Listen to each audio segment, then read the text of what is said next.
하나님 말씀입니다. 사도행전 9장 1절에서 22절까지 바울의 회심이라는 제목으로 말씀을 선포합니다. 자, 우리 같이 한 목소리로 봉독합니다. 사도행전 9장 1절에서 22절까지입니다. 시작. 사울이 주의 주제들에 대하여 여전히 위협과 살기가 등등하여 대제사장에게 가서 다메섹 여러 회당에 가져갈 공문을 청하니, 이는 만일 그 도를 따르는 사람을 만나면 남녀를 막론하고 결박하여 예루살렘으로 잡아오려 함이라. 사울이 길을 가다가 다메섹에 가까이 이르더니 호련히 하늘로부터 빛이 그를 둘러 비추는지라. 땅에 엎드러져 들음에 소리가 있어 이르시되, 사울아 사울아 내가 어찌하여 나를 박해하느냐 하시거늘, 대답하되 주여 누구시니까? 이르시되 나는 내가 박해하는 예수라. 너는 일어나 시내로 들어가라. 내가 행할 것을 내게 이를 자가 있느니라 하시니, 같이 가던 사람들은 소리만 듣고 아무도 보지 못하여 말을 못하고 서 있더라. 사울이 땅에서 일어나 눈을 떴으나 아무것도 보지 못하고 사람의 손에 끌려 다메섹으로 들어가서 사흘 동안 보지 못하고 먹지도 마시지도 아니하니라. 그때 다메섹에 아나니아라는 제자가 있더니 주께서 환상 중에 불러 이르시되 아나니아야 하시거늘, 대답하되 주여 내가 여기 있나이다 하니, 주께서 이르시되 일어나 집 가라 하는 거리로 가서 유다의 집에서 다섯 사람 사울이라는 사람을 찾으라. 그가 기도하는 중이니라.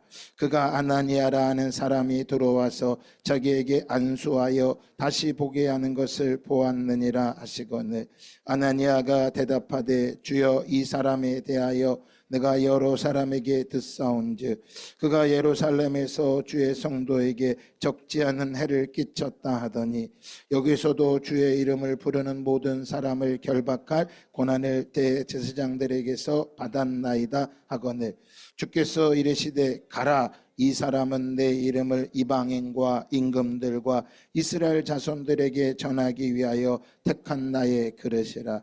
그가 내 이름을 위하여 얼마나 고난을 받아야 할 것을 내가 그에게 보이리라 하시니, 아나니아가 떠나 그 집에 들어가서 그에게 안수하여 이르되, 형제 사울아, 주 곧 내가 오는 길에서 나타나셨던 예수께서 나를 보내어 너로 다시 보게 하시고 성령으로 충만하게 하신다 하니, 즉시 사울의 눈에서 비늘 같은 것이 벗어져 다시 보게 된지라. 일어나 세례를 받고 음식을 먹음에 강건하여 지니라.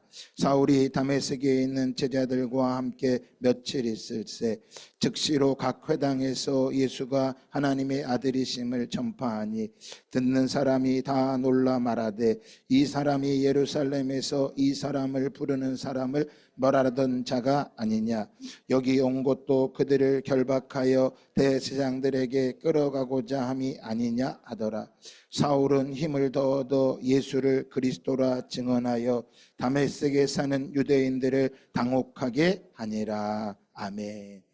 따라합시다. 바울의 회심. 네. 아까 말씀드렸지만 교회는 밥상 공동체입니다. 밥을 먹고 함께 교제를 나누는 것입니다. 주가 밥상이 되면 안 됩니다. 하지만 밥상은 아주 중요한 겁니다. 그래서 가족이 밥을 먹다가 누가 안 보이면 아빠가 엄마가 묻죠. 누나나 동생은 어디 갔니? 라고 물어보는 것처럼 우리가 밥을 먹다가 서로를 알게 되는 것입니다.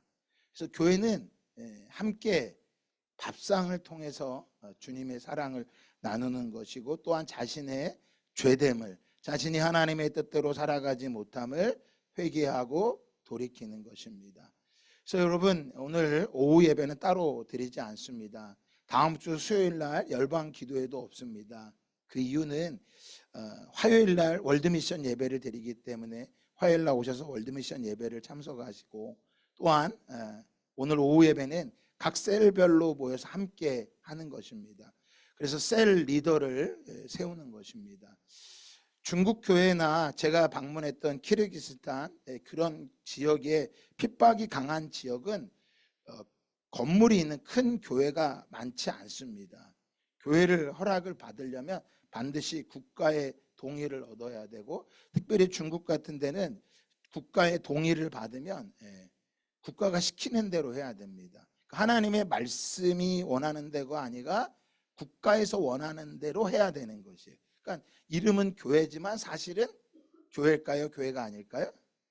교회가 아닌 것입니다.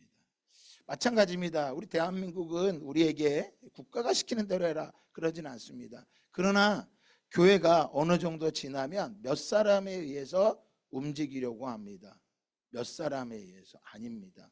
교회는 하나님의 말씀으로 움직여져야 되는 것입니다. 그래서 교회는 목사가 주인이 아닙니다. 교회는 예수 그리스도가 주인이고 예수 그리스도를 사랑하는 자가 헌신을 하는 겁니다. 이 교회가 왜 이래? 이렇게 말하는 사람은 죄송하지만 아직 회심도 못한 사람이라고 저는 생각이 듭니다. 교회가 예수 그리스도의 몸에게 붙어 있다라고 하는 것입니다. 그래서 함께 공동체로 나아가는 것입니다. 그래서 이 셀 모임은 아주 중요한 모임인데 사실 우리 교회가 이 셀 모임이 안 되고 있습니다. 그래서 지금 회심에 대한 말씀을 계속 전하고 있는 거예요. 단순히 밥을 먹고 교제하는 것으로 끝나는 것이 아니라 내 안에 역사하시는 예수님, 내가 죄를 회개하고 돌이켜야만 하는 것입니다. 그래서 여러분들이 이 주보에 나와 있는 이 셀 모임지대로 좀 해야 됩니다. 그래서 셀 리더가 되면 많은 헌신이 필요한 것입니다. 그리고 셀 리더에겐 반드시 뭐 해야 돼요? 회심의 사건이 일어나야 합니다. 오늘 바울의 본문에 나오는 바울은 회심의 사건을 우리에게 기록하고 있습니다. 그래서 이 복음에 대해서 분명히 말할 수 있어야 되는데 주보에 보면 예배 시간이 나와 있는 맨 뒷면에 보면 복음에 대해서 제가 오늘 바꿔서 기록해 나왔습니다. 복음이 무엇인지를 말해줬습니다. 그래서 여러분들이 이 복음을 다시 한번 이 셀 모임할 때 한번 같이 읽으면서 이 복음이 나에게 정말 역사하고 있는지를 봐야 된다고 여러분 나누고 싶습니다. 그래서 오늘 셀 모임 때는 이 뒤에 있는 것을 함께 읽으면서 나가시기를 부탁드리겠습니다. 다시 한번 말씀드리지만 교회는 밥상 공동체입니다. 밥을 잘 섬겨주는 것, 서로 사랑하고 섬길 때 그 공동체가 건강하게 됩니다. 그래서 가정 안에서도요, 가족끼리 식사 시간을 마련해야 됩니다. 엄마와 아버지와 자녀들이 함께. 그런데 요즘은 어떻습니까? 너무 바빠요. 바빠. 그리고 밥 먹자 그러면 바쁘다고 말합니다. 바쁘다고. 근데 여러분, 바쁜 것보다 더 중요한 건 우선순위가 뭔지를 아는 것입니다. 바쁩니다. 하지만 나에게 있어서 우선순위가 무엇인지를 분명히 기억하는 것, 그것을 알게 될 때 그게 복음의 시작이 되는 것입니다. 빌립보 간수의 회심과 십자가 도상의 강도의 회심을 우리는 보았습니다. 기독교는 반드시 죄에 대해서 말해야 됩니다. 죄를 말해주고 그리고 회개를 말해야 됩니다. 그것으로 끝나는 게 아니라 회개 이후엔 반드시 말해줘야 됩니다. 심판을 말해줘야 됩니다. 그래서 우리가 죽음을 준비한다고 하는 것은 심판의 자리를 준비하는 것입니다. 내가 주님을 만날 때 그 심판대 앞에 섰을 때 여러분들이 어떻게 말할 수 있겠어요? 이걸 말하지 않고 죄와 회개와 심판을 말하지 않고 은혜만 말한다면 그거는 회심이 없는 은혜는 거짓입니다. 이렇게 은혜를 말하는 것은 하나님의 말씀을, 하나님의 거룩함을 쓰레기통에 버리는 것입니다. 그것은 거짓입니다. 교회는 은혜를 말해야 됩니다. 은혜를 전해야 됩니다. 그러나 죄와 회개와 심판을 말하지 않는다면 그 은혜는 결코 옳은 게 아닙니다. 베드로전서 1장 14절에 보면 너희가 순종하는 식처럼 전에 알지 못한 때에 따르던 너희 사욕을 본받지 말고 오직 너희를 부르신 거룩한 이처럼 너희도 모든 행실에 거룩한 자가 되라. 따라합시다. 기록되었으되 내가 거룩하니 너희도 거룩할지어다. 네, 여러분, 우리 주님은 우리에게 돈을 많이 드리라고 말하지 않습니다. 예배를 많이 드리라고 말하지 않습니다. 거룩하라고 말씀합니다. 거룩한 행위 안에는 우리 헌금도 들어가고 헌신도 들어가는 것입니다. 누구 때문에 헌신하고 누구 때문에 못하고, 그건 아직 주님을 회심의 자리에 서 있지 못했거나 아니면 회심했다 할지라도 과거로 돌아간 것입니다. 전에 알지 못하던 때에 따르던 너희 사욕을 본받지 말라. 옛 생활로 돌아간 사람일 것입니다. 외모로 보시지 않고 각 사람의 행위대로 심판하신 이를 너희가 아버지라고 부른즉 너희가 나그네로 있을 때, 따라합시다, 두려움으로 지내라. 네, 오늘 우리가 나그네라면 우리는 두려움을 기억해야 됩니다. 어떤 두려움이요?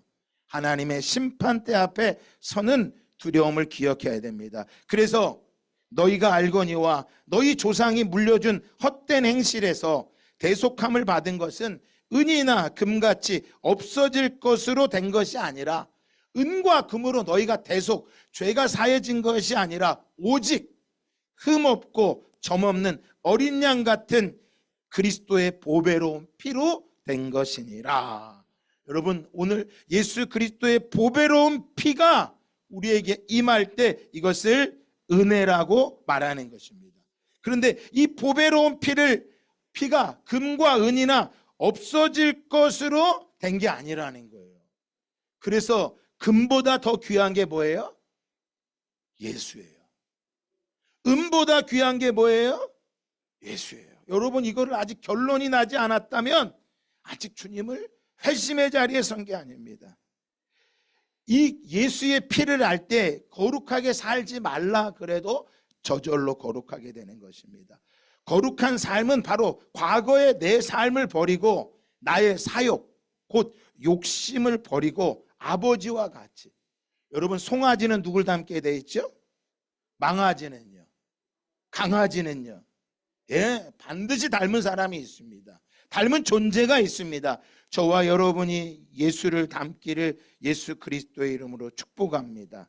그래서 이 땅이 나그네인 것을 기억해야 됩니다. 그저 내 인생 젊고 어리니까 내 마음껏 살 수 있다고 절대 착각하지 마세요. 태어나는 순서는 있어도 죽는 순서는 아무도 모르는 것입니다. 그래서 두려움으로 살아가는 것입니다. 내가 이것만 있으면 행복할 거라고요? 아닙니다. 내가 행복해지기 위해서 그게 필요한 게 아니라 하나님의 나라를 위해 살아갈 때, 하나님의 나라를 알게 될 때 우리가 뭐 하는 거예요? 기쁘고 행복한 거예요. 그러니까 내가 누구 때문에 불행한 게 아니에요. 내가 뭐가 없기 때문에 불행한 게 아니에요. 하나님의 나라를 알게 되는 것입니다. 사람과 짐승은 분명히 다릅니다. 그 다른 것을 영적인 존재라고 하는 것입니다. 그래서 저 아마존에 문명이 없이 살아가던 저들도, 그 미개한 미개인들도 영적인 걸 알아서 영적인 행위를 합니다. 짐승은 절대 그런 거 못합니다. 사람이 믿음의 사람이 되면요, 영적인 것이 되었다라고 하는 거예요. 적어도 여러분이 이 자리에 나와 있다면 여러분은 영적인 사람인 거예요. 이 이후에 뭐가 있다라는 걸 알아요. 심판이 있고 죽음이 있고 죽음 위엔 심판이 있다는 걸 알기 때문에 저는 이 자리에 앉아 계시라고 믿습니다. 그래서 야고보서 5장 8절은 말합니다. 너희도 길이 참고 마음을 굳건하게 하라. 따라합시다. 주의 강림이 가까우니라. 예, 주님 오실 날이 가까워서, 야고보서가 지금부터 2000년 전에 기록됐는데 그때도 뭐래요? 주님의 강림이 가까웠다는 거야. 주님이 오실 날이 가까웠다는 거예요. 그럼 2000년이 지난 오늘에게는 얼마나 주님 오실 날이 뭐한 거예요? 가까워졌겠냐라는 거예요. 가까워진 걸 아는 게 중요한 게 아니에요. 야고보서 5장 9절에 말합니다. 형제들아, 따라합시다. 서로 원망하지 말라. 뭐 하지 말라고요? 그날이 가까움을 아는데 왜 원망하냐라는 거야. 그 다음에 말합니다. 그리하여야 심판을 면하리라 말합니다. 그러니까 그날이 가까웠다고 말하면서 원망하면 뭐 하는 거예요? 심판을 면하는 게 아니라 더 큰 심판을 받게 되어 있는 거예요. 보라, 심판주가 문 앞에 서 있느니라 라고 말하고 있어요. 제 말이 아니에요. 심판주가 지금 어디 앞에 있다고요? 문 앞에 서 있어요. 원망하지 맙시다.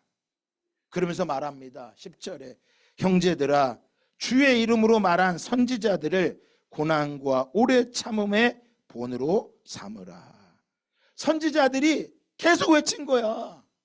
주님의 심판날이 가까우고 있습니다. 주님의 강림이 가까우고 있습니다. 원망하지 마십시오. 그걸 외쳤는데 누구도 뭐 하지 않는 거야.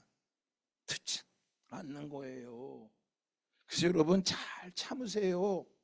좀 참으세요. 인내합시다.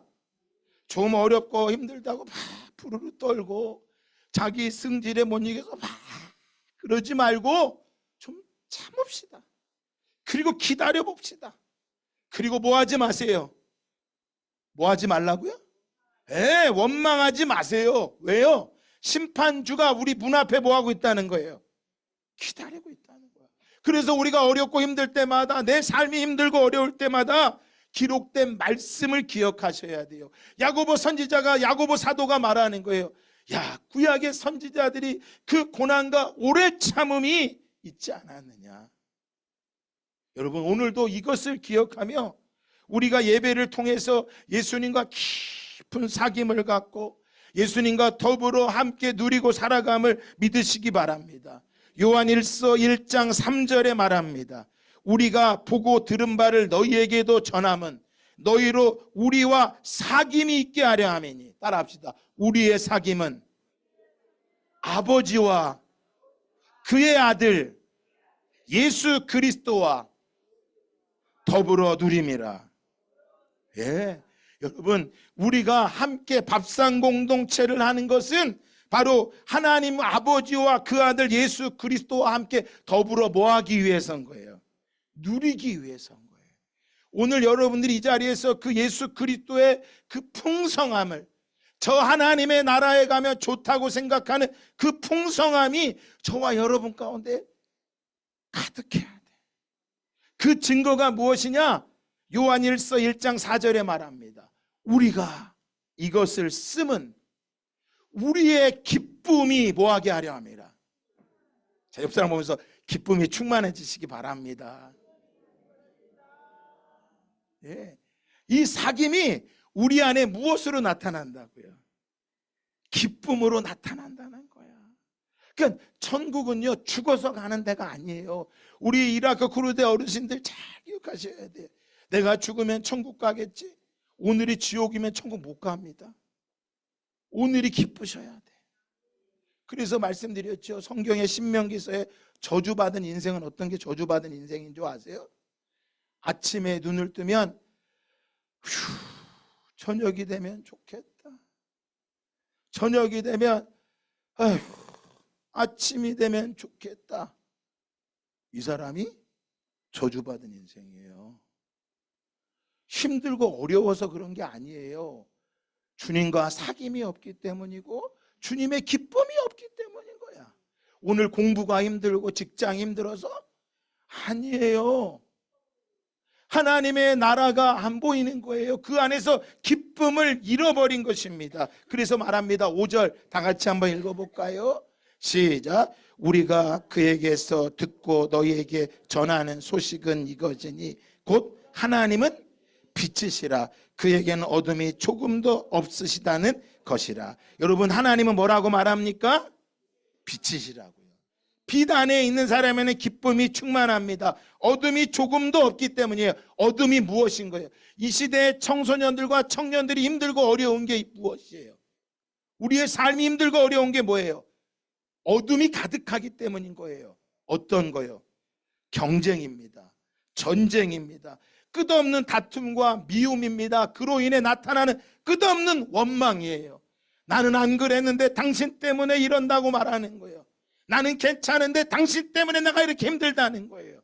전쟁이 멈춰지질 않는 거예요. 기쁨을 잃어버린 것입니다. 부부 안에도 기쁨을 잃어버렸고요. 연애를 하지만 그 연애가 얼마나 행복할 것 같아요. 속지 마세요. 나는 이 사람을 만나면 행복할 거라고요? 죄송합니다. 그 사람 때문에 불행해질 겁니다. 내가 이게 없기 때문에 불행하다고요? 그게 생기면 더 불행해질 겁니다. 없어서 부족해서가 아니라 하나님의 빛이시라고 하는 이 빛을 뭐한 거기 때문인 거예요. 잃어버린 거예요. 빛이 아닌 어둠 속에 머무르고 있는 거예요. 이사야 65장 25절 말씀 한번 다 찾아볼까요? 우리 같이 한 목소리로 자 읽어봅시다. 시작. 이리와 어린 양이 함께 먹을 것이며 사자가 소처럼 즙을 먹을 것이며 뱀은 흙을 양식으로 삼을 것이니 나의 성산에서는 해함도 없겠고 상함도 없으리라 여호와께서 말씀하시니라. 여러분 여기 보니까 누구와 함께 먹는데요? 이리와 어린 양이 함께 먹는데 여러분 이게 가능합니까? 이리가 바라보는 것과 양이 바라보는 게 달라요. 먹는 양식이 다른단 말이에요. 근데 뭐 한대요? 함께 먹을 거라는 거예요. 사자와 소가 양식이 다릅니다. 그런데 함께 먹는다라는 거예요. 이건 뭘 말하는 거냐면 여러분 이리와 양, 내가 이리가 돼서 강한 자가 돼서 약한 자를 섬기겠습니다. 솔직히 얘기해 봅시다. 내가 강한 자가 되면 좋은 거지 뭘 주님이 좋아. 그렇지 않아요 여러분? 내가 복을 받아서 내가 선교하겠습니다. 복 안 받고 그냥 하면 안 되나? 내가 직장에 들어가 선교하겠습니다. 직장 안 가고 선교하면 안 되는 건가? 왜 그렇게만 생각하냐고요. 제 안에도 뭐예요? 하나님 우리 교회가 부흥하면 하나님 나라를 섬기겠습니다. 부흥 안 되고 섬기면 안 되나? 사람이 많이 모이면 하나님이 기뻐하실까? 신약성경을 보니까 요즘 자꾸 느껴지는 게 별로 주님이 사람을 모으시는 일을 안 하시는 거예요. 주님은 회심한 자 한 사람을 찾아다니시더라고요.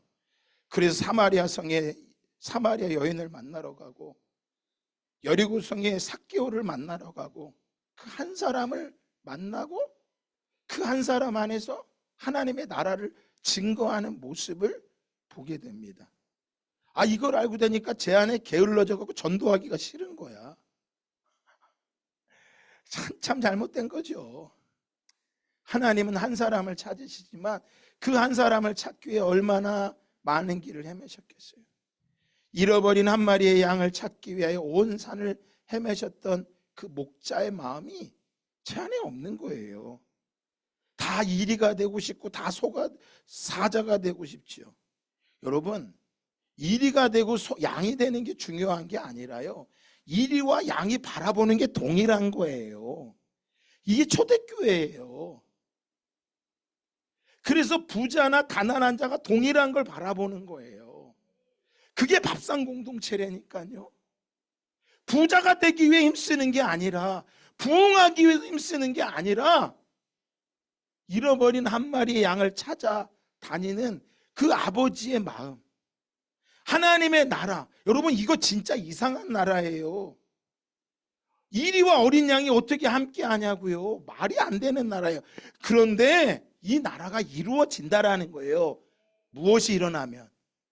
회심의 사건이 일어나면, 예수 그리스도가 그 안에 들어가면 더 이상 튀니지의 영혼들이 저 유럽으로 건너가려고 하지 않아도 된다라는 거예요. 유럽에 건너가야 필요가 있으면 건너가도 되지요. 그러나 목숨을 걸고 그렇게 건너갈 이유가 없다라는 거예요. 예배를 빠지면서까지 목숨 걸고 살아갈 일이 뭐가 있겠냐는 거예요. 우리의 인생의 주일 예배보다 더 중요한 게 어떤 게 있겠냐라는 것입니다. 그래서 오늘 바울의 회심 사건은 많은 부분에 있어서 우리가 주목해 보아야 합니다. 그는 원래 핍박자였습니다. 그랬던 그가 이방인의 사도로 바뀌었고, 그가 그토록 증오했던 복음을 이제는 변해서 설교자로 변한 신비한 영적 사건입니다. 그래서 바울의 회심 사건은요, 사도행전의 9장에 22장에 26장에 3번이나 기록합니다. 왜? 그 회심의 사건이 바로 오늘날 초대교회가 세워졌기 때문인 것을 말합니다. 그는 말합니다. 나는 사도 중에 가장 작은 자라. 나는 교회를 박해하였으므로 사도라 칭함받기를 감당하지 못할 자라.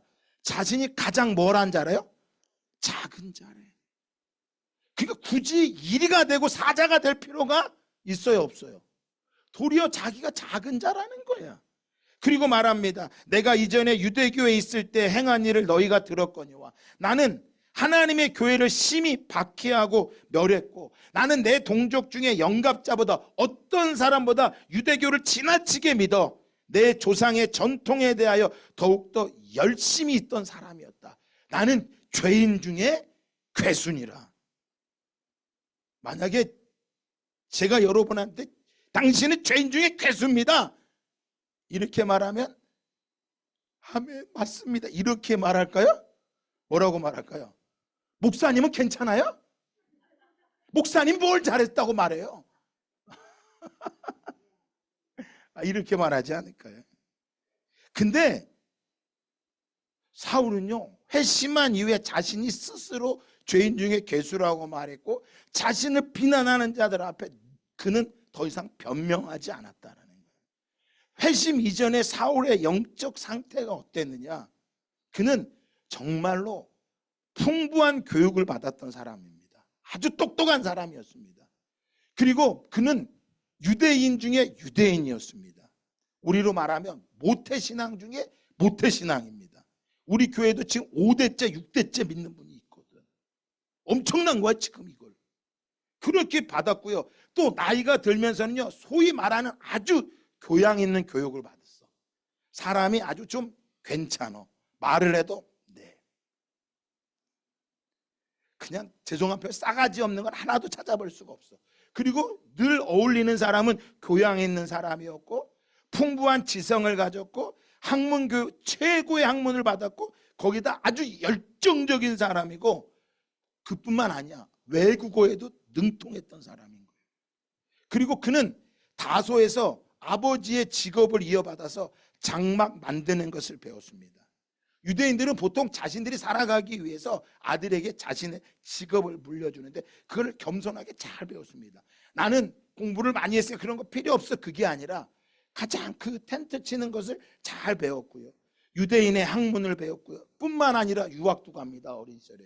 종교의 중심지인 예루살렘에 가서 가말리엘 문화에서 율법을 배우고요. 어려서부터 하여간 최고의 헬라 학문과 유대 문학을 아주 정통했던 사람이에요. 그러니까 도덕적으로 신앙적으로 그에겐 험잡을 게 1도 없는 사람이야. 완벽한 사람이야. 완벽한 사람. 정통 유대인이고 율법의식이 철저하고 하여간 어떤 것 하나 범하지 않는 완벽한 사람이었어요. 그래서 갈라디아 1장 14절에 이렇게 말해. 내 조상의 유전에 더욱 열심히 있었으나. 빌립보 3장에 말합니다. 나는 8일 만에 할례를 받고 히브리인 중에 히브리인이요 율법으로는 바리새인이요 열심으로는 교회를 핍박하고 율법의 의뢰는 흠이 없는 자니라. 아유, 만약에 완벽한 사람인 거야. 그런 이 사울이 이렇게 말했던 사울이 회심한 이후엔 뭐라고 말해요? 나는 성도 중에 가장 작은 자이며 죄인 중에 나는 괴수입니다. 바뀌죠. 그러니까 여러분 아무리 믿음의 가문이 3대 4대 목사냐 선교사냐 장로냐 정통신앙을 아느냐 모르느냐 그게 중요한 게 아니라 그가 도덕적인 삶을 살아갔느냐 그걸 성경에서 묻는 게 아니야. 도리어 뭐해? 당신이 뭐 했느냐? 거듭 났냐라는 거야. 자, 로마서 7장 9절 말씀을 다 같이 한번 찾아볼까요? 같이 한번 봉독합시다. 앞에 있죠? 시작. 전에 율법을 깨닫지 못했을 때는 내가 살았더니 계명이 이름에 죄는 살아나고 나는 죽었도다. 여러분 이게 아주 중요한 말씀이에요. 그가 회심을 하고 나니까 자신은 뭐 했다고 말해요? 죽었다라고 말하는 거야. 계명을 알게 될 때 계명 율법을 통해서 나를 나타내고 그런 게 아니라 그러니까 과거에 회심하기 이전에 사울은요, 문자적으로는 율법을 알았어. 죄가 무엇인지는 알았어요. 그래서 그 죄를 짓지 않으려고 완벽하게 살아가려고 아주 딱 모든 사람이 보면 다 존경할 만한 사람을 완벽하게 딱 자리 잡았던 사람이야. 그런데 뭐에는 무지한 거야? 영적인 일엔 너무나도 무지한 거야. 그래서 율법이 어떤 거냐? 죄에 대한 죄가 어떤 건지 가르쳐 주는 것이지 그 율법을 네가 다 이룰 수가 없다라는 거야. 그 예수님 말씀하셨죠. 아주 간단하게 하나만 얘기할게요. 나는 남자들 물어볼게요. 나는 간음죄를 한 번도 범하지 않았습니다 하는 분 계세요? 남자 중에서. 나는 여자를 보고 간음을 한 번도 한 적이 없습니다. 성경은 뭐라고 말해요? 여자를 보고 음욕을 품어도 간음했다 그랬어요. 나 또한 물어보겠습니다. 나는 목사님 살인죄를 범한 적이 없습니다.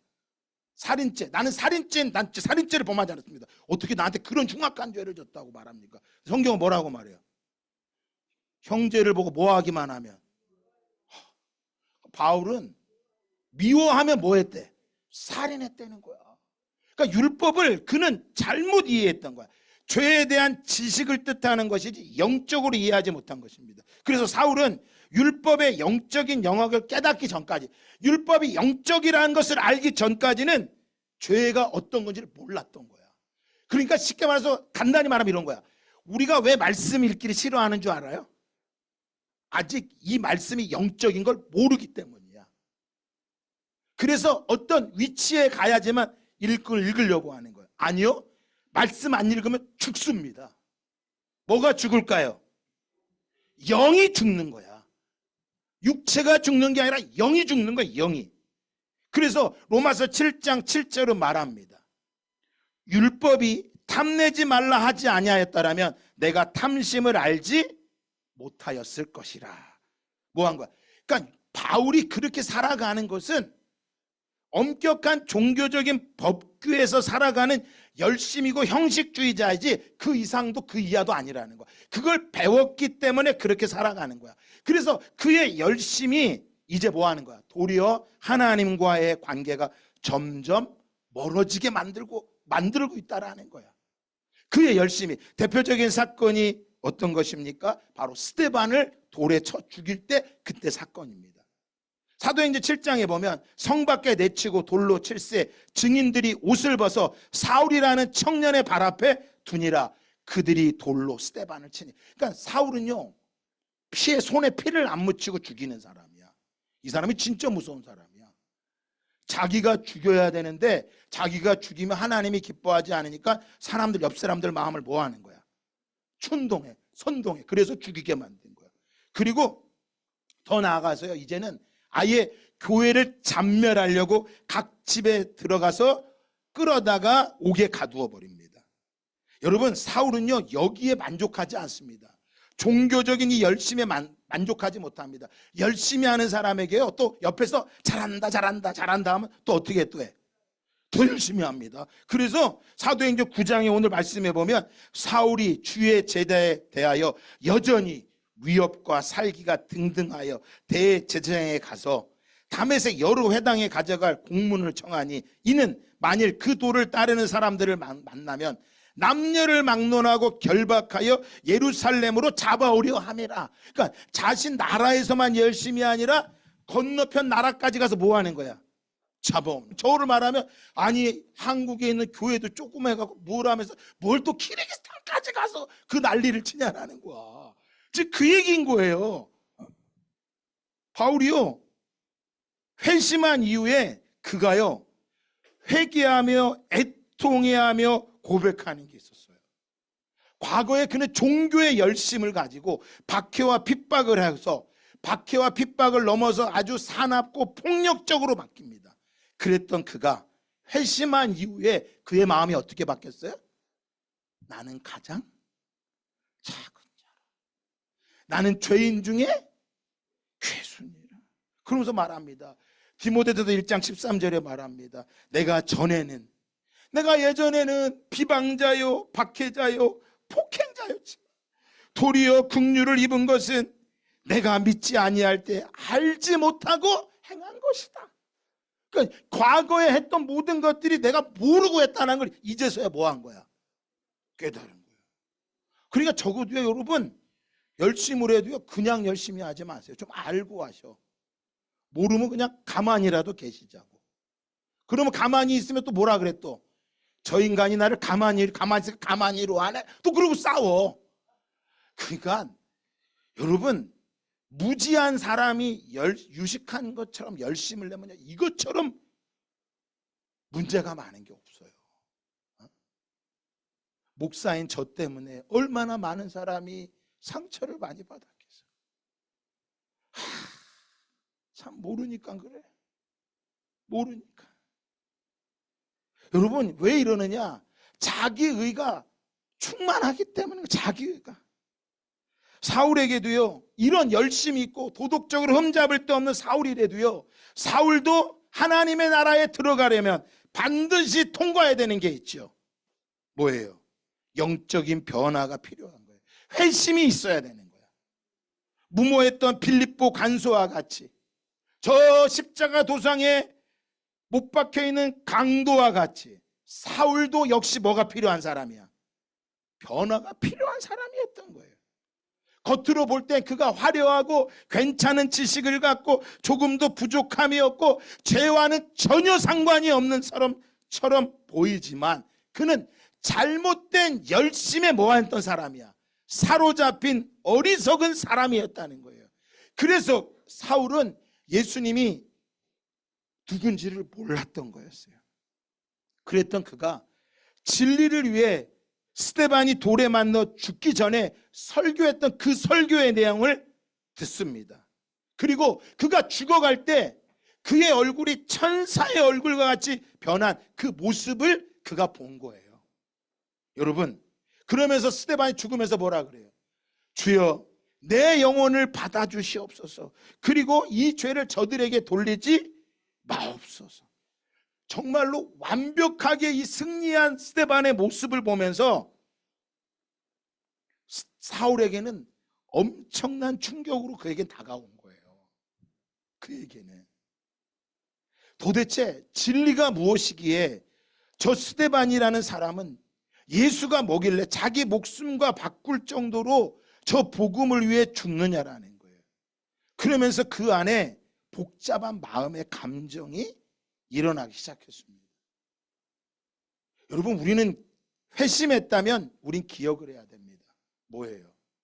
늘 남에게 내가 옳다고 증명하기 위해 살아가는 것이 아니라 내가 돌에 맞아 죽을 때 내가 비난을 받으면서도 기쁨으로 웃고 있을 때 나를 향해 손가락질을 향한 말하고 돌을 던지는 그 사람의 양심을 뭐하게 되는 거야? 때리게 되는 거야. 사울이 그 양심이 뭐한 거예요? 흔들리기 시작한 거예요. 그 양심을 가리기 위해서 뭐한 거예요? 더 열심히 한 거예요. 사도행전 7장 54절에 보면 그들이 이 말을 듣고 마음에 찔려서 그를 향하여 이를 갈았다고 말했어요. 이를 갈았다고요.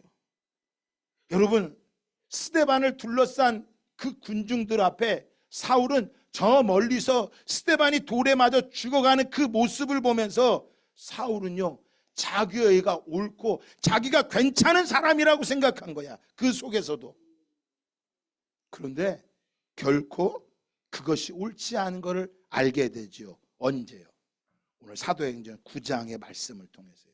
3절 4절에 보니까 사울이 길을 가다가 다메섹에 가까이 이르더니 호련히 하늘로부터 빛이 그를 둘러 비추는지라. 땅에 엎드려져 들음에 소리가 있어 이르시되 사울아 사울아 네가 어찌하여 나를 박해하느냐 하시거늘. 여러분, 사울에게 있어서 이 순간 초자연적인 예수 그리스도의 빛을 보고 그의 음성을 들었을 때 그는 더 이상 한 발자국도 움직일 수 없고 그의 양심에 이제 뭐예요? 각성이 일어나기 시작합니다. 바로 뭐한 거예요? 아주 단순한 거였어요. 뭐예요?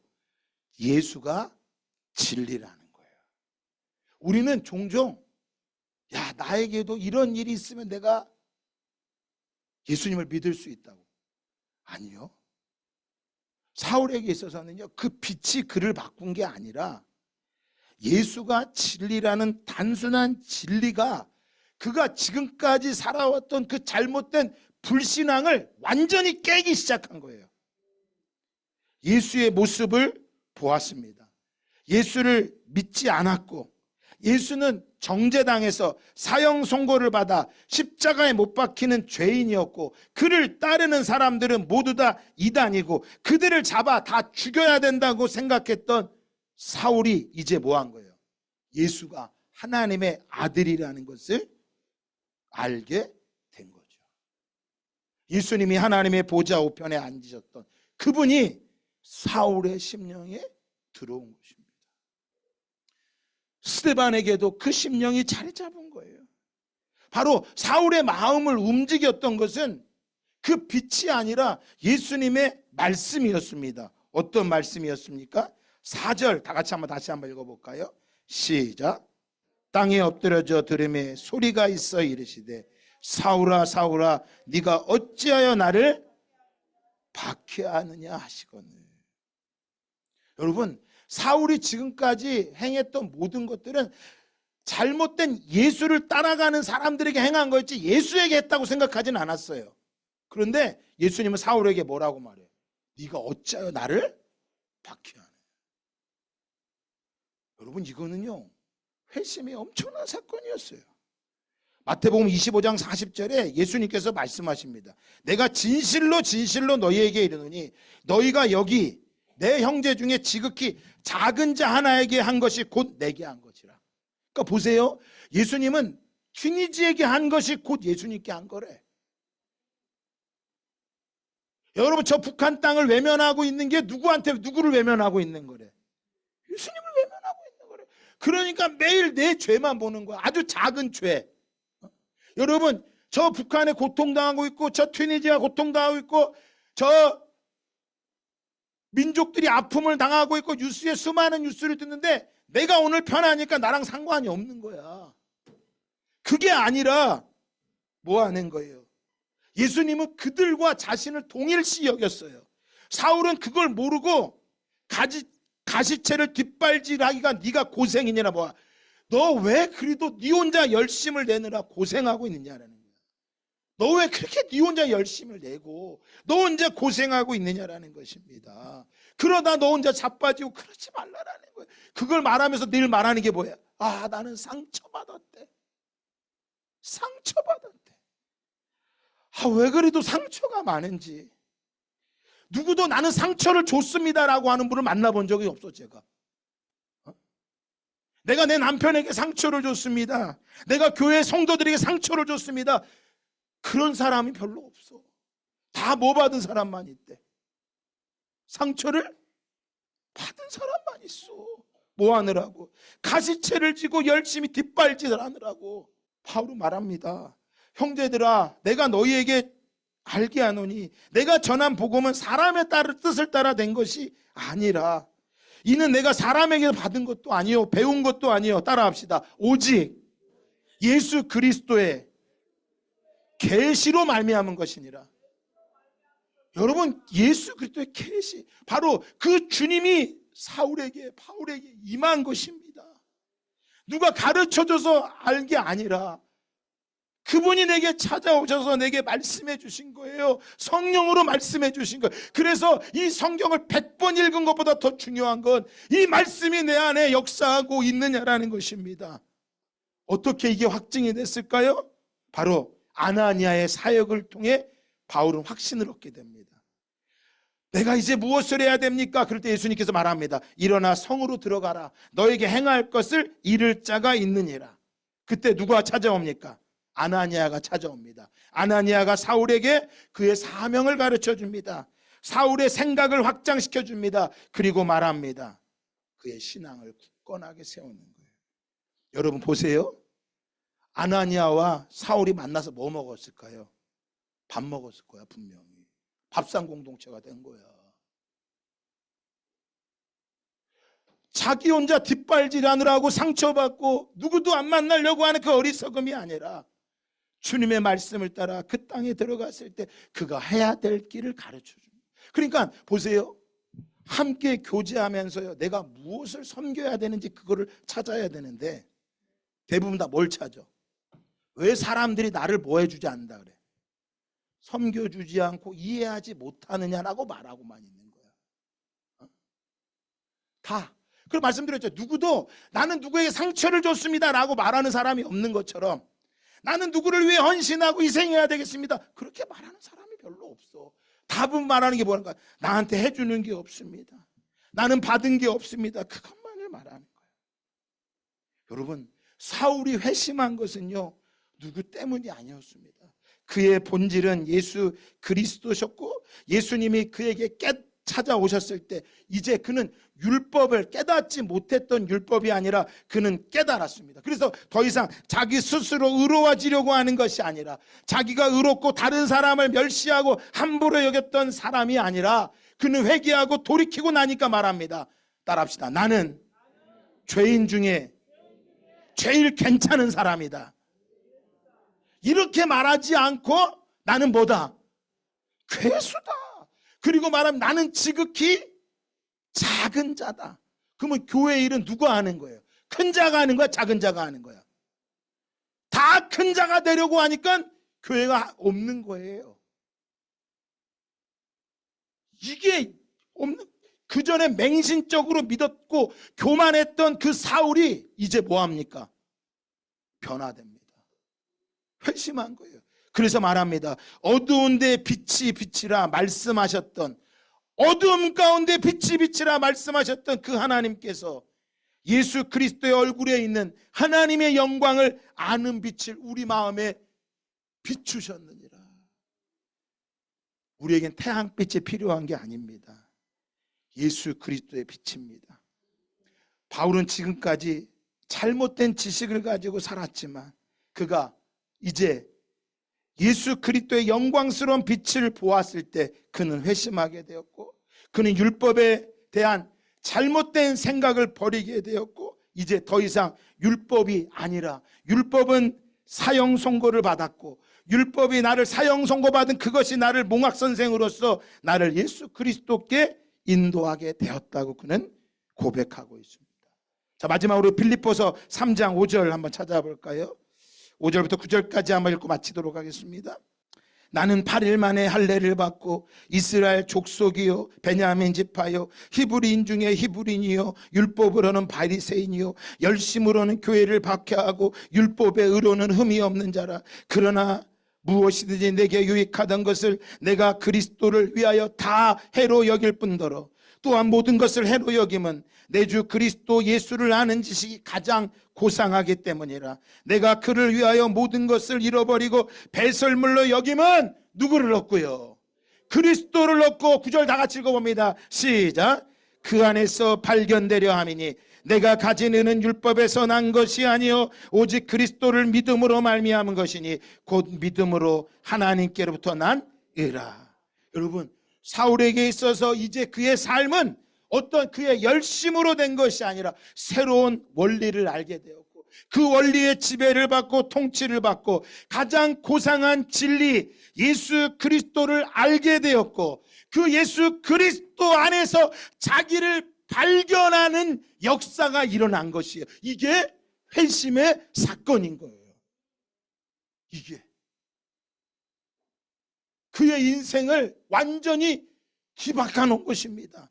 오늘 저와 여러분에게도요, 이 사건을 통해서 내가 많이 배우고 알고 도덕적이고 사람들에게 칭찬을 받으면 내가 괜찮은 사람이라고요, 내가 욕을 먹으면 안 된다고요 착각하신 것입니다. 모든 사람이 너희를 칭찬하면 화가 있도다. 그들의 조상들이 거짓 선지자들에게 이와 같이 하였느니라. 사랑하는 여러분, 칭찬받기 위해 살아가는 것이 아니라 내가 그리스도 안에 발견된 사람이 되시기를 예수 그리스도의 이름으로 축복합니다. 경건의 모양은 있을 수 있습니다. 경건의 능력을 부인하는 영혼에 아무런 소망이 없는 어리석은 자가 되지 않으시기 바랍니다. 거짓된 지식이 아니라 잘못된 열심으로 살아가는 것은 사망의 길로 걸어갈 수 있는 것입니다. 그래서 참된 진리를 안다면 그는 겸손하게 늘 깨어 걸어가는 신앙이 됩니다.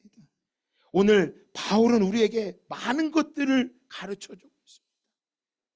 바울의 회심은 그냥 그의 사건 속에 인생의 한 사건이 아니라 그의 전 인생을 바꾼 것이기에 오늘 저와 여러분에도 이 회심의 사건이 일어나면 우리 남은 인생이 바뀌는 거예요.